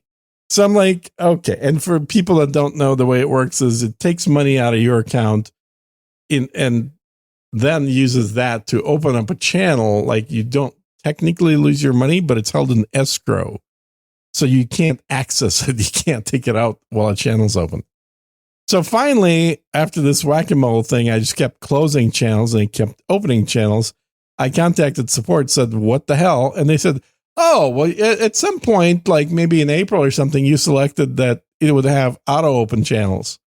Well, A, that's not a fucking option currently. B, it was not an option back when I was in my previous account for sure. And there's no way to turn it off except through support. So he turned it off and it stopped trying to open up new channels. However, the state that it left things in was I had 6 pending channels now that used up all my money. And they're still pending a week later. And now the support guy doesn't even know why. Support guy, his latest message to me was like, hey, we just pushed out a new update. Maybe try installing that and see what happens. That always works well. I mean, I'm like, have you tried turning it off and on? Well, what I'm seeing more is in my head right now, one of my favorite scenes, favorite bits from Family Guy. I'm sure you've seen it 1,000 times. Mm-hmm. Where Stewie wants his money from Brian. That's what I'm thinking Gene's going to do to the people over at Voltage. Like, I want my money. I want my money. Want my money. Well, that's wrong. Gene's not going to do that because Gene's getting really sick of this whole issue, which, again, remember, the whole problem I had originally was I had one stuck channel. Yes. That was stuck in pending, and it wouldn't give me my money back. Then you were able to get that taken care of as 1,000 new channels opened up. Yeah, it switched. It's like, oh, well, you don't like death by one knife? How about 1,000 knives? So Well, I'm thinking, I did pull a chunk of money out. I got about half my money out. So Bitcoin's now it's probably about to go up, though. No, it's going to crash. Did you see who's headlining the big Bitcoin conference in Nashville, July 25th to the 27th? Nobody I know. Donald J. Trump. Oh, yeah. He's headlining. That just means a Trump presidency is going to take Bitcoin to the moon. Yeah. So when he loses, it's going to be Bitcoin to the basement. Could be one or the other. It's still about 10,000 below where it was. So, I know, it's sad. I should have grabbed money out when it hit the high, but you never do. And this is why I brought up Musk before you so rudely interrupted me, because I was going to mention that I even sent you a note, I think, that I bought some Tesla. Yeah, I bought some Tesla, and it went up like 33% in 2 weeks. Sell. No. Hell no. No. I'm holding this shit, man. This is better than Bitcoin. That's what you think. Mm-hmm. Now, did you buy the Tesla stock with Bitcoin? Because then that would have been even better. No, because I can't access my Bitcoin because it's all stuck. No, I bought it for real money. And I guarantee you someone's listening to this going, sucker, you're calling fiat real money? You're an idiot. No. How many share? I won't ask how many shares, but what was the share at, and what is Tesla selling? It was for just now? under 200. It's at 250 right now, but it got as high as 270. Nice. And I think it's going to rebound. It's going to keep going up. Obviously, I mean, had I bought Tesla like a year ago, I would have been up like 300%. That would have been better. Yeah, that would have been better. But no, I was putting money into Bitcoin instead. Idiot. Which went up. I mean, to be fair, I mean, over the last year, Bitcoin has done okay. Not much. I mean, yeah, it went down a lot, as you remember, from about 4 years ago. Oh yeah, when it cratered to what, 4,000 or so. It's I don't low. think it ever quite that low. No, it did. I mean, it did, because that was the point. Really? And when that happened, when the big crash happened, somebody, see Brooklyn, he knows all the Bitcoin stuff. It went down. That was the point where I was like, hey, hey, sweetie, we have enough. I mean, it wouldn't have been easy. It's not like I've got the money sitting in a bag somewhere, but I'm like, hey, should we buy a Bitcoin? And she's like, yeah. And then I didn't. And that was when it was at like 4,000. And then when it was bought one. When it was up to like 60, it's like, well, shit, yeah, that would have been better to have. I had a buddy that he's not him. He's not a friend, but just somebody that I talk to maybe every few months. What do you call those people? Acquaintances. Yeah, acquaintances. Yeah. Or assholes. But I've known them forever. I've known them for like 35 years. But anyway, so he rings me up and he's like, hey, where do you buy Bitcoin? And he's asking me like I'm the fucking expert. Aren't you? You're I'm like voltage. Yeah, exactly. They don't even sell it. You have to put it in there after you buy it somewhere else. Anyway, I'm to wrap up the voltage thing. At this point, with all these missing channels, I did get half my money out. I basically told the support dude, I'm like, okay, just FYI feedback. I'm going to shut down the account this month. So if I can't get my money out, I can't get my money out. It's just going to disappear into the ether because no one's going to get it. But it's not a good advertisement for them if you can't get your money out after you've put it in. But no, and they're charging a lot of money every month, like $25 a month, I think, every month. For us, yeah, for the service that they offer. Yeah. This was the crash I'm talking about, was according to CoinDesk here through ChatGPT, was March of 2020. So, I mean, really, That was only, 4.5 years ago, not even, but right about 4.5 years. 4,000? Really? Yeah, it went to a low of 38.67. Fuck. Yeah, I don't remember that. Uh-huh. Really, so I kicked myself but at that point I was like, okay, if I put, 4,000, a real stretch, 8,000, and it Darren's crashes. sitting here. Yeah, it's tempting, but man, this Cardano stuff, that's going to go to the moon. I'm still waiting on that one. Still waiting on that one. Sucker. Neither one has really outperformed. I mean, Bitcoin has lately. But it's if you know how to play the game right for the newer coins, the shit coins, as CSB likes to call them. If you can get in on one when they're like a nickel or a dime and they go up to $2 and you sell, well, that's, 10 times the money you had going in. It's find enough suckers that are willing to buy them at $2. But the Bitcoin is actually stable enough to where it's not usually going to have that, you're not going to make 10 times your money in, 6 months. Now, it's basically gambling. We understand that. I like how you call it stable when it's literally changed $200 today. Well, but it's within a range. I mean, when's the last time it was, it didn't crash back down like you said. You didn't even remember that it was down to about $4,000. And that was only 4 years ago. Yeah.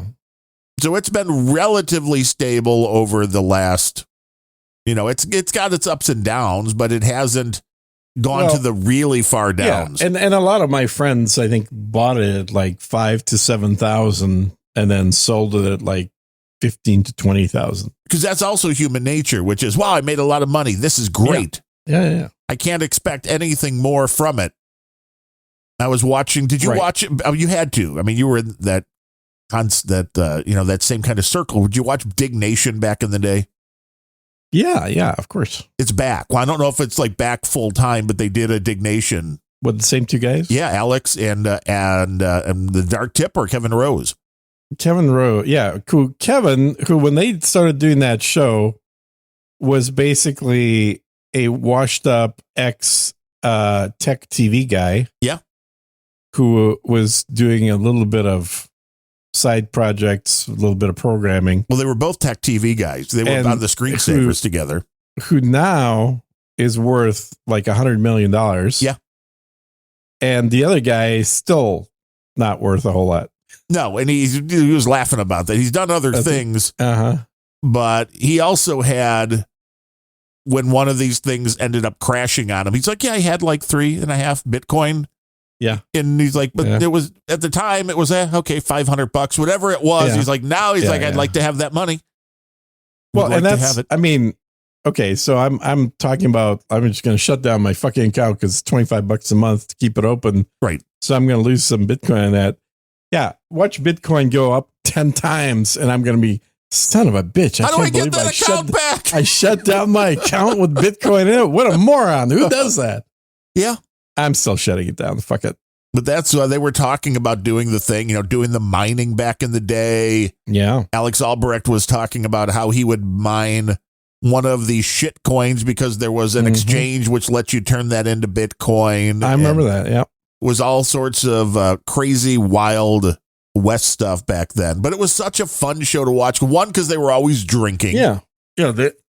They were. And that's where I actually stole that idea. And I used it for my first ever podcast, which I did in, I want to say 2007 to 2009 timeframe, which was a fairly early as far as podcasts go. But, and we did a big podcast. I mean, I'd have anywhere from 3 to 6 people on there back then. All in a room, or were you it was harder to do this in a remote manner at that point? No, it was all remote. You were a technological genius. I was a tech whiz. Exactly. Back in the day. And it was a podcast called Sec This. Interesting, because I did a podcast back around the same time with my buddy in California called Alt This. Which, apparently that was a common name. Yes, there was some I don't remember why, But there was something else, and this was like, oh, well, like you'd have Control Alt Delete. This was Alt Dash this. Yeah. And we covered tech, and we basically we're audio only because we didn't, live in the same place, and the bandwidth wasn't quite there yet. No, it was basically Skype. Yeah, well, that's exactly what we used was Skype, and we talked about tech and drank, and I still have the audio. Well, of course, because why would I throw any of it away? Well, not only that, I still have the server that I'm paying for. Well, see, that's not a surprise with you. And that's like 18 years later. Gene's like, I signed up for a subscription to something when I was 18. I don't know how to cancel it. It's in Germany. I don't know what. I have no idea how to cancel this service. I just pay for it every month. He's like, I cancel my credit cards. They find the new one somehow. I don't know what's going on here. PayPal. It's tied to my PayPal, so I can't cancel the fucking thing. As long as you have money in the PayPal account. I know. The Germans are like, oh, yeah. And my domain is registered through them, so I really can't cancel it. Silent. Yeah, you don't want to. No. You don't want to drop that. No. But that was the beauty back in the day, man. That's interesting. That was a popular name back in the day, as everything was called this. And we always had, we opened up I was usually drinking a whiskey. Yeah. For the show on episode 21. We decided to do shots. Yeah. And I have the audio. I mean, I am a highly trained professional, even stone drunk. Because I remember after that, I finished the episode up, was living in our townhouse at the time, and I just went downstairs and like fell on the couch. And it was not a pretty night from there on out. There was some vomiting going on. Oh. That's not good. But I think we hit like 21 drinks or shots. I mean, it was way more than you should have had in the hour and a half or 2 hours.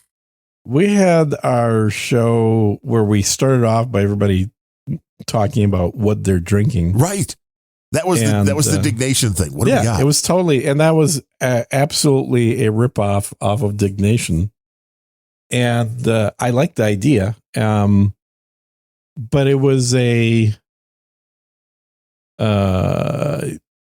was interesting because it was a podcast of all security professionals who are big drinkers, obviously. Well, and I don't know about big drinkers, but they're definitely people that normally would not be mentioning the fact that they're drinking. Right.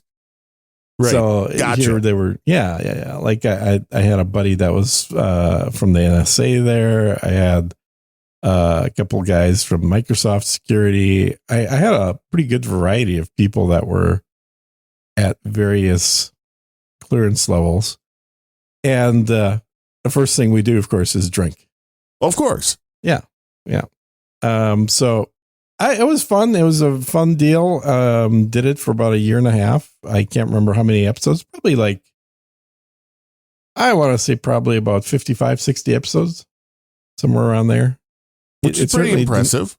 Certainly didn't get to 100, but my rule for the podcast is the same as it's my rule on everything that has other people involved in co-hosting, which is fuck them all. I will do this as long as you keep showing up. That's it. The low bar. It's a low bar, but amazingly, it's a bar that many people have met by not showing up any longer. True. It collapses. You just show up. And so my deal was always like 3 strikes. So you can not show up. Well, if you tell me you're not going to show up, that's fine. But if you can not show up and not tell me once, and I'll be pissed and I'll tell you about it. And then, we'll be back to doing the thing.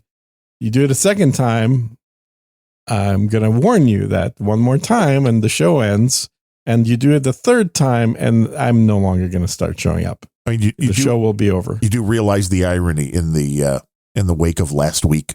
I do. I fully realize the irony, but it's, but again, it's like, look, if that happens with some regularity, then it's probably time to move on. Oh yeah. Yeah. No doubt. Right. Shit happens. Now, everybody understands that. There's you have any kind of variety of illnesses that keep you away from the podcast for 3 weeks, then we're done. That happens. Yeah. That happens. But it was fun to see. I mean, these guys doing the thing again. It's like, It felt like old time. I mean, they were the ones. Any of them gained weight? Alex, yeah. Adam, Kevin Rose looks like he's buff. Well, Kevin Rose is fucking, doing Muay Thai with the billionaires these days. Yeah. They're all into that shit. Like all these guys that have way more money than they can spend on things. You got to try to extend your life by all sorts of. Yeah, they're all into doing very hardcore body sports things. Like he was rucking. That's what he was talking about. His doing his rucking. So you take your heavy pack and you start doing your climbs up the hills. Jesus. I know. Well, see, because now for like you're like, but I've got a sushi guy coming, so I can't really go out rucking. Exactly. I mean, I'd like to, but no. I think I have a rucking simulator. Hang on, let me check. Very close to the same thing. Or you pay somebody to go out rucking for you. That is, it's called a Sherpa. I liked, and I'm sure somebody else came up with the gig. Came up with the thing. I'm sure it was a fraternity kind of thing. But when they did on Dignation, the Edward 40 hands, I was hooked on the concept where they just duct taped 2 40-ounce beers to their hands for the episode and had to down them. That was kind of ridiculous, yeah. But it was fun. I mean, that was when this was like brand new because I was trying to think about when I was watching it on my big screen TV. I don't remember how. They started in the early 2000s, I think, right? Right. Now, it must have been I must have had to hook up the laptop to the TV to watch it at the time because there was no Roku. There was no easy way to get the internet content there. And I was thinking, I'm like, this wasn't even on YouTube. This was their whole, that was Revision 3. Yeah. They had their own website where you'd have to go watch it. And I'm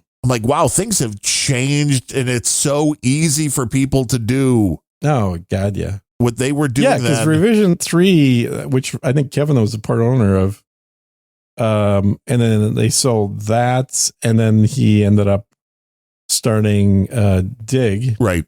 He wants it back. That's how this new one started. He's like, they went to go look at Dig and it was down, and he's just like, of course, guys, just sell it to me. I'll kick Reddit's ass. Come on. I mean, big pipe dream there, but it's like if nobody's using it, you may as well sell it back to the guy who started it. Well, it's what's his face said recently. Who's the guy that started Twitter? Dorsey. There's an article. I only read the headline, so I don't know what the actual content of the article is. But the headline was, I learned an awful lot of mistakes from Twitter, including giving control to a board of directors that had very different ideas about freedom of speech than me. And that's why I started, what's his new website? It's like Blue Skies. Blue Sky, or something like that. And then we literally did the exact same thing. You repeat it. I'm like moron. Why would you do that? Why would you make another copy of your first company and also make it anti-free speech? Well, then it also showed you the problem is that all of these things are nearly identical when it comes down to it. The open source stuff that people are running for the Fediverse. On the outside, most normal users will just be like, oh, I get it. It's the same thing. It's nothing unique. It's nothing groundbreaking. It's, send little messages and pictures and maybe audio and video. Yeah. And I've got an account on Blue Sky or whatever. But were you invited? Did you get a special invite from? Did you work with them to try to get them up and running?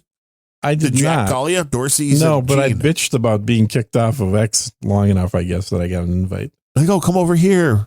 But like I've been on there maybe twice. I mean, there's no point. There's no point on being on there because Elon Musk is, got porn on X now. So what the hell? What do I need to go there for? To leave.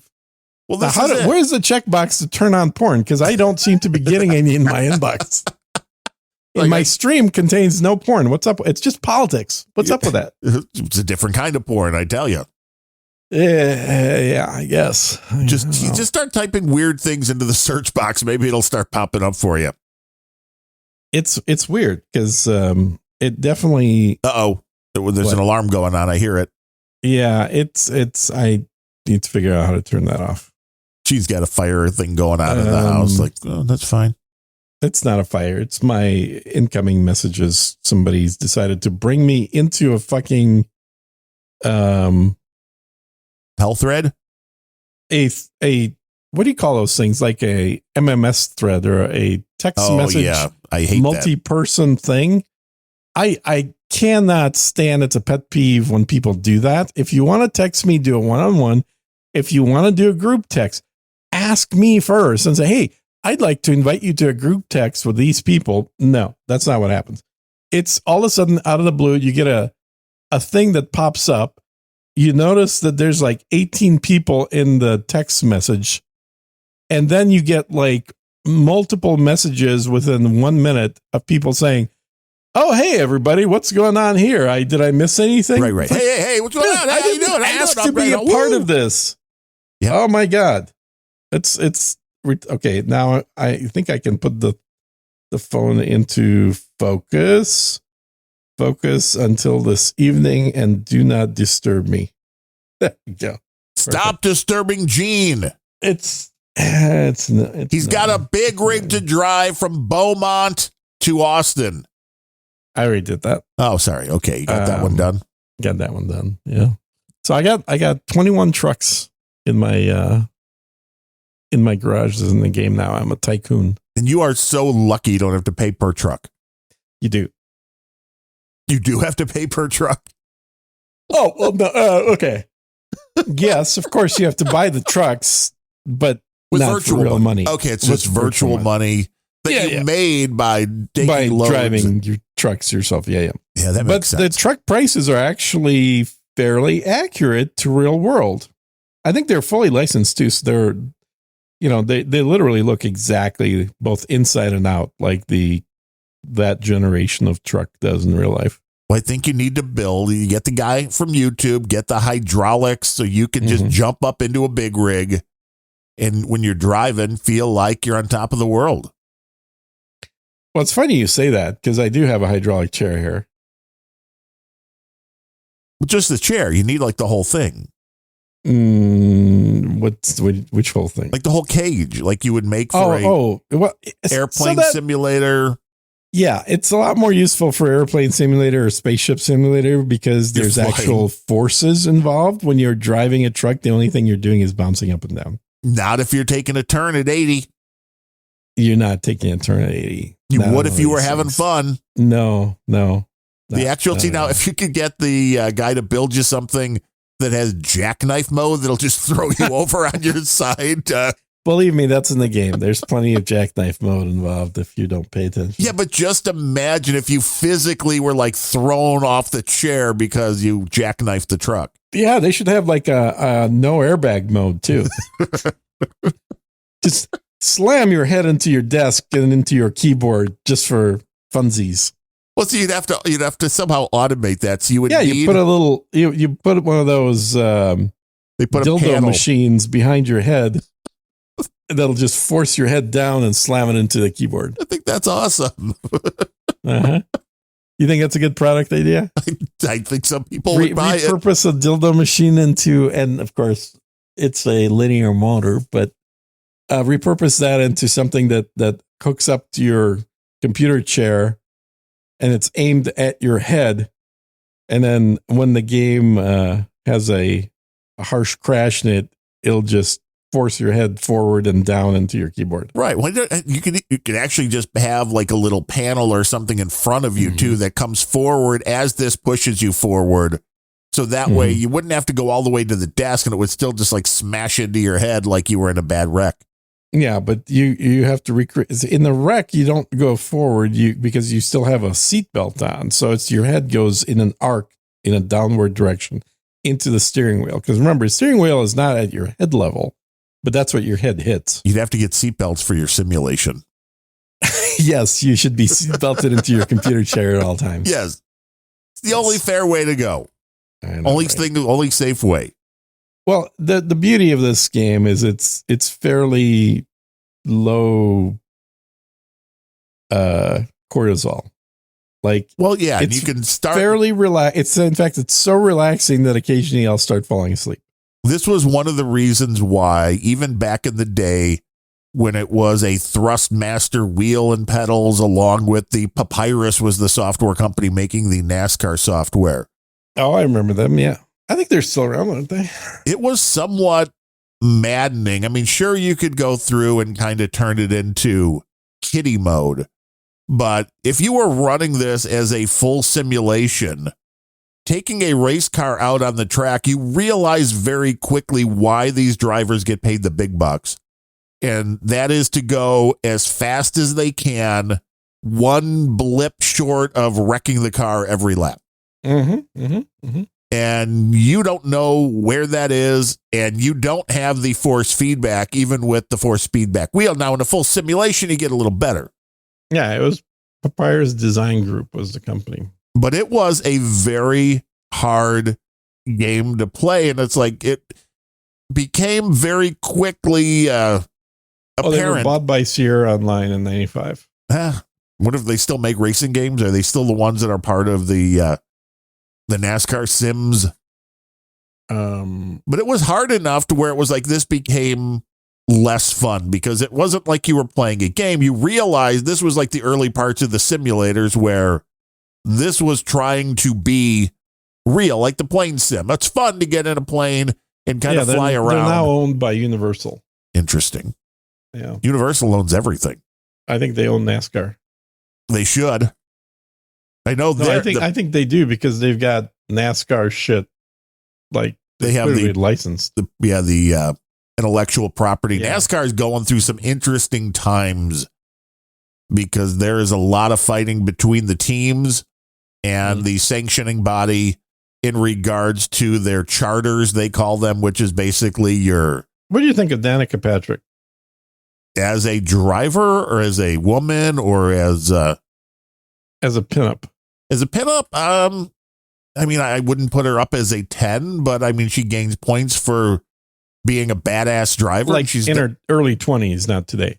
Yeah, I mean, she was the GoDaddy girl back if we're talking about Dig Nation back in the day. That's why I remembered her. Yeah. Very cute. I mean, not the hottest. She was like a tomboy. She was always a tomboy looking chick. But cute enough. But so many people bitched about how she's god awful. And the only reason that she's in there is because she looks cute and that she has no business racing with professionals. I mean, there's a lot of negative shit coming down. And I don't know if this was genuine examples of sexism or just people were correct.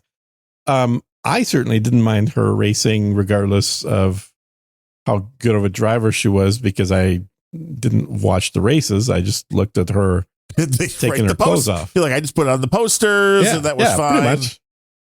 I think she had a decent amount of talent. I mean, when you can run the Indy 500. She's a podcaster now. Well, not only is she a podcaster, but she works for NBC. So she does some of the races and is a pretty good broadcaster. Yeah, no one knows her for that. But she is a podcaster, so people know her for podcasting, her podcast. Right. I mean, national television during the races, nobody knows her. Podcast. National television almost across the board has lower viewership than a mediocre YouTube channel. On a lot of them, yeah. Although the NASCAR race in Chicago got 3.7 million viewers allegedly. Oh my God, 3.7 million. That is literally an average teenager playing a video game. It is not quite that.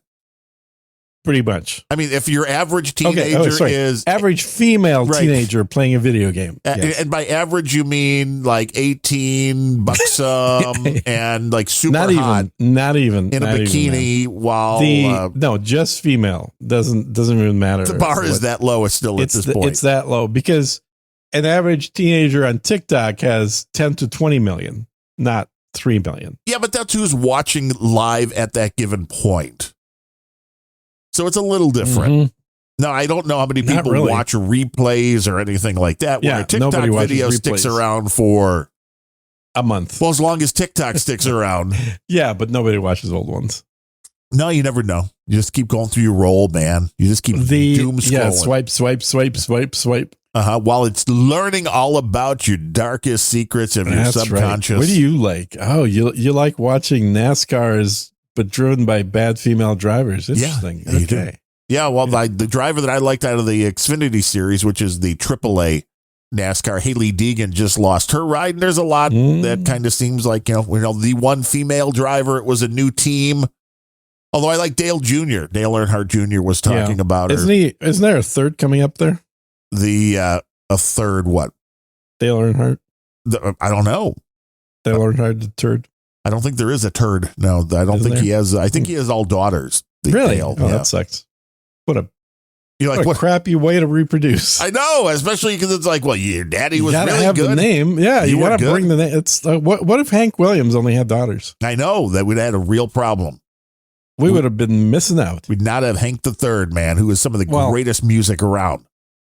I actually do like Danica's podcast. I think it's pretty good. What does she talk about? It's a very Joe Rogan-esque kind of podcast. She had a lot of people on. So it's would you say it's like a Rogan copy? They're like, well, you can sit and talk to people. Yeah. And as long as you're popular she enough. brings the same kind of people on. She brings she brings in people from racing, like Rogan does for, comedy, MMA. right. Or comedy. But then she also brings in people that would be considered kooks by a lot of people that talk about so we have spirituality or, weird nootropics and things that a lot of people don't believe in. Just, moon landing, I think she had an episode on. So she definitely very anti-vax people. So she does have a variety of things on. So I think she's better at podcasting than the other chick. What's her name? That used to be on Fox. That other chick, Megyn Kelly? Yeah. She's not very good at podcasting. I think she's better at podcasting. Yeah. Megyn Kelly is just gross. Ozempic face? Or just as a person? In her personality? As a person, I would say, yeah. She's one of those bitter feminists. She's a lawyer. I mean, so you understand. No, there are plenty of lawyers that aren't bitter feminists, but she actually is a bitter feminist. She's one of those chicks that resented the fact that she's hot looking. It was like, so damn, I'm making more money and getting more play. She fully utilized her looks while at the same time resenting the fact that she wouldn't be taken seriously without her looking the way she did. It's like, dude, you're the one acting this way. You're the one choosing to use your sexuality. You're the one that was spinning around and twirling for Roger Stone. You're like, use it if you got it. But that's the problem, is that for some of them, like plenty of them follow that adage. They use it since they got it. But for some of them, they'll use it. It's not like they're not going to use it. They still use it. But then they'll resent all men because it works. Yes. Yeah. You're not taking me seriously as a professional. Exactly. And she is one of those. She's like, hey, I've got brains. It's not just the long legs. And it's like, yeah, but you see, if you just go by brains, you're very average. As a hot chick with brains, now you're way more interesting that way. So I've never been a big fan of hers. I didn't think she was all that hot looking to begin with. And I didn't really like, I didn't think ever particularly good at ad-libbing. I think she was mostly just following a script. Yeah, she's a prompt reader, I think. Yeah. She's no Martha McCallum back in her day. She's no Joe Rogan. No, I was going by looks. You're going by delivery. Yeah. Gene's like, Joe Rogan, man, I watch just to see his abs. He never has his abs up. And this is a problem for you. Gene's like, I wish Joe would just do the show shirtless. It's the way podcasting was meant to be. I mean, are you not shirtless right now? I am, but I mean, it's just because I need to be as much unencumbered. Yeah, exactly. That was one of the parts in Dignation was Alex said that he sleeps nude and is always sleeps. And the reaction from Kevin Rose was like, how did I not know this? And he's just like, well, why would you know this? There are certain things people just don't need to know. Yeah. Yeah. Like most people actually are nude. Yeah. While on their podcast. While listening to podcasts. And while listening to, right. If you are currently either doing a podcast or listening to a podcast, there is a 98.9% chance you are totally nude. Exactly. Under your clothes, at least. Yeah. Well, yeah, I mean, that's obviously. Yeah, I mean, where else would you be nude? It's a well, you could be, I guess, doing a podcast from bed. Maybe somebody's got a setup for that. See, now that would be way more fun. Yeah, I mean, it wouldn't be hard. We have somebody boom did mics. a talk show from their boom, bed. boom. Who did that? A talk show, like a long running? There was like a TV show where that somebody did from their bed. I don't recall this. But it's a great idea. I mean, you'd probably get sexual harassment lawsuits if you had guests in the studio, but like, come on, baby. Man. It was obviously a comedic thing, but I think it was an actual thing. Can you imagine the PR? Can you imagine the commercials like, hey, hop into bed with Gene tonight at 11? You know, that's selling right there. Anybody in the troll room want to hop into bed with Gene? They're like, no. And when I type in a search for talk show done in the bed, the completely wrong results show up. Well, what is the completely wrong 11 result? sex podcasts to make you better in bed. Yeah, you don't want one. Let's see. You know, that's and it was a talk show, not a podcast. You're saying it was a talk show.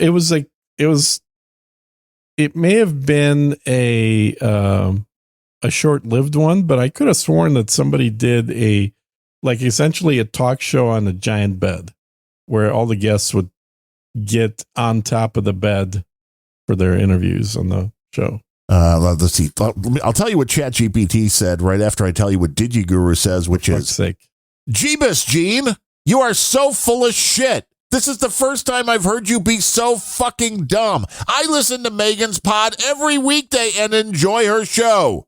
To each his own. Who said that? Our buddy DigiGuru, right here from the show. You're banned, DigiGuru. You're now banned from this show. You shall never listen to us again and never reply to any comments that we put up there. Congratulations. Go listen to Megan Kelly instead. If you would like to put in a request to get your access back, that goes through CSB at singularity.express.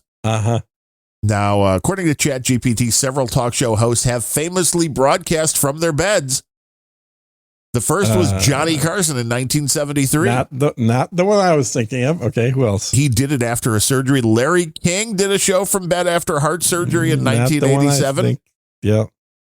And David Letterman hosted a segment from his bed during his tenure. This was done as part of a comedic skit. No, it was a female. It was a female doing the show. No, well, ChatGPT doesn't know about it. Who was it? You might be living in a different dimension. You think? It's possible. It could have been you're like, Megan Kelly, do a show from bed. Then I'm all in. Mm-hmm. Come on, Megan. Wear that lingerie for me. Wear that fancy outfit. Oh, yeah. Then you're like, that just brought ratings to the moon. Okay, Ellen DeGeneres did one from a hospital bed. Not what I was thinking. Yeah, a little different. That's a little more depressing. You know, you're thinking like all sexy, and then all of a sudden it's like, doot, doot. And wait, somebody's flatlining. Code blue. Yeah, different vibe. Yeah. Oh man, I've seen it. It's not a show I watched with any regularity, but I've seen clips of it. It sounds like more of a YouTube / podcast kind of thing. It was definitely a TV thing. I can see it as a concept that would work, which I'm surprised it's not running rampant at this point. Because you talk about the amount of guys that will watch a female gamer on Twitch. I guarantee you, hot chick in a bed, in lingerie, doing the interviewing. People are like, I don't care who she's talking to. Well, and this was not in lingerie. I mean, they were like fully clothed people, but they were sitting on beds, and the whole thing was about double entendre, right? So it was kind of like, you know, are you going to join me in my bed? Oh, you know, it was all that was the whole talk show, yeah. But without, like, they're just wearing normal clothes, without any kind of visual double entendre. Well, that's no fun. Mm-hmm. We can improve this show concept, Gene. We can put this on the air. We can become rich. We'll get Larry involved. Have lower viewership than TikTok? Right. Why would you put anything on the air? Because I think we could sell this. I mean, CBS is in such bad shape right now. I think we might be able to get this on the networks by the fall. I think Musk can probably buy a network without noticing anything to his net worth. And I wonder why he hasn't. I mean, you got although, to be fair, I think you influence more people on X/Twitter than you do on anything else. Which is very interesting because all of the leftists who said the conservatives were crazy for claiming they were being shut down, right, are now going to be the ones screaming that Elon's shutting them down. Oh, they have been for a while. So it's like, well, wait, I thought you didn't think this was happening at all. I mean, so why would it be happening now? Well, we weren't doing it, but he is. Well, all the stuff that's come out since about the involvement of the U.S. government is the bigger issue. I mean, I don't care what a private company wants to or doesn't want to have on their platform. Whatever. Agree. But when you are being contacted by the highest levels of governmental agencies. Yeah, when they have an office in your building. And they have the ability to silence somebody, shadow ban them, and whatever else. Yeah, when the government has access to moderation tools, that's a problem. Then you have crossed that line. That's no longer a free business. Well, it's because the whole point of free speech is that it's free from government interference. Right. And you're free to associate with whoever you want and to listen to whoever you want without government interference. Correct. Well, when the government is sitting there at the controls of moderation on these platforms, that's not free speech. That is truly censorship.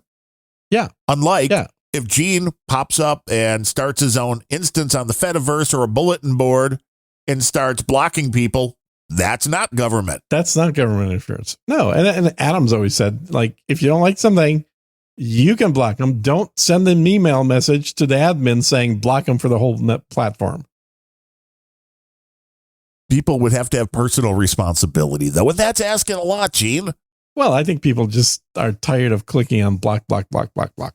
Well, yeah, because it's more like, well, who should I let through? It should be good. It's like the things with the phones that don't have the ability to say only ring if somebody is in my contact list. I know some of them do now. It's annoying, though, I will say, because I've missed so many phone calls as a result of that. Right, because you're like, well, you're not on my list yet.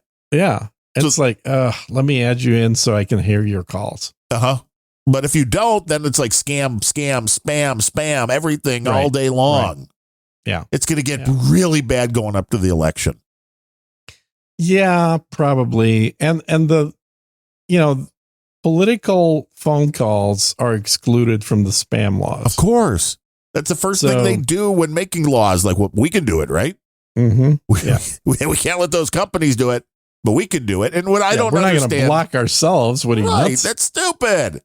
And half of this stuff, if not more, my guess, comes from outside of the country. So I love when there are laws against things for like, well, you can't, if you're a business, you can't call a home after 9 p.m. Well, if the fucking guys in Nigeria, do you think they really care what your laws are?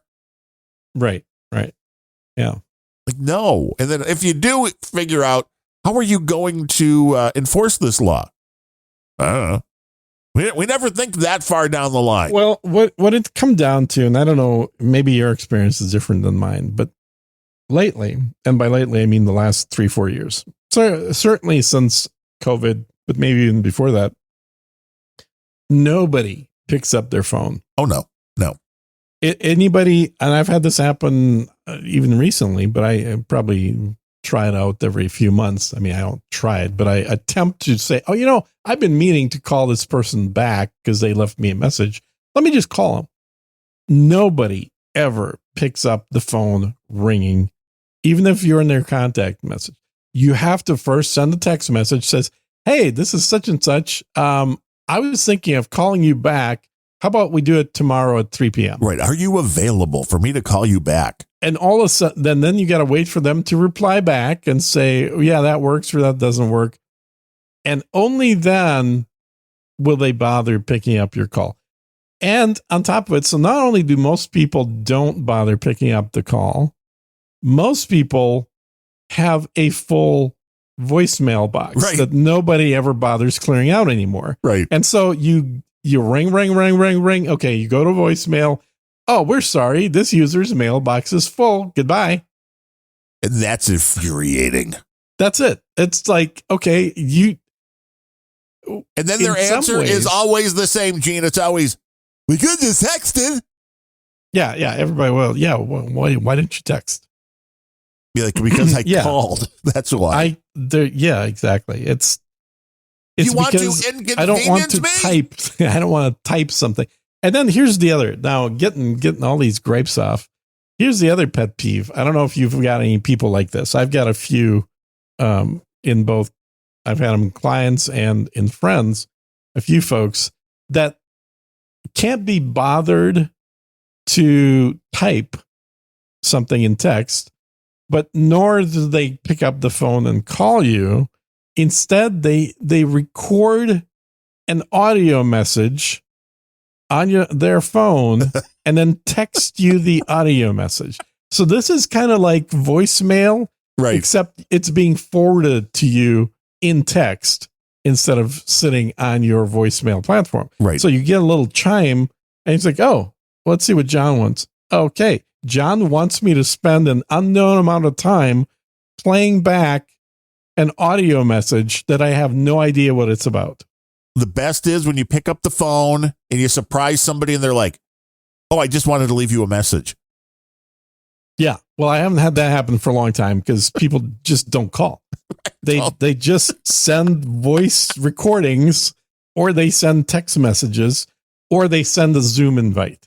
So the only time I'm talking to somebody is because they sent me a Zoom invite. And do those ever work? Do you actually ever talk to them? Yeah. I like Zoom. Zoom works fine. See, do that then, people. And then also just show up.